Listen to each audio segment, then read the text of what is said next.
Okay, so like they're still doing construction downstairs, and since I've been living in California longer than I did live in Massachusetts, I totally know how to talk right now. So I am like gonna give you a lecture on pelvic floor disorder. Hold on. My lovely assistant is now going to erase the board.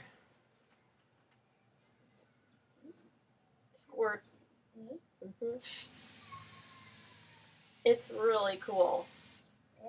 Okay, first we squirt the board, and then we wipe it off. Wipe away. Sammy Joe is like totally helping me today. In the meantime, while she's doing that, I have to show you something. Don't get grossed out, okay? It's just the insides of you. It is your pelvic floor. Well, maybe not yours, but like a pelvic floor. That's looking in from the top, like as if you were to look into the body and down into the pelvic floor. Oh my God, there's just total muscle down there. Let me show you another illustration. Hold on, brace yourselves. Just muscle. This is a woman, and so there's a cutout in the middle for a woman to be able to have a uterus. And here comes another illustration. Looking down into the pelvic floor, different set of muscles. But do you totally get it? There are no bones down there. All of your guts are being held in by muscle. So you see how important it is for the muscles of your pelvic floor to be strong. Well, let me show you something.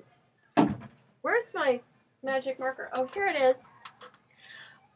In the pelvic floor, if you're looking down from above, you have just muscle right in here.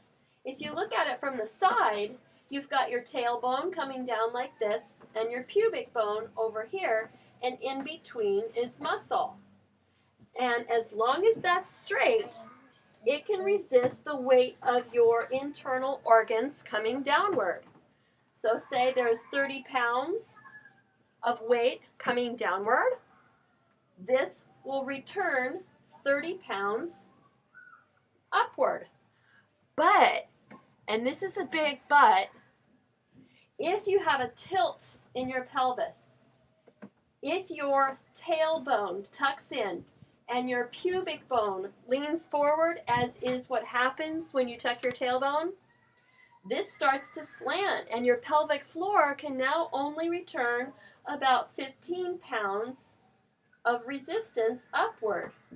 But you still have 30 pounds of internal organs pushing downward. You know what totally happens? It starts to come out in uterine prolapse. Comes right out. If you're a man and you have a prostate, the prostate gets squished.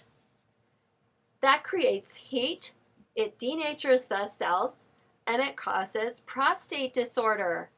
This is really serious and it's not funny. So you really need to keep your pelvis oriented in nutation so that your pelvic floor goes straight across like that. Well, how do you do that? Stay tuned.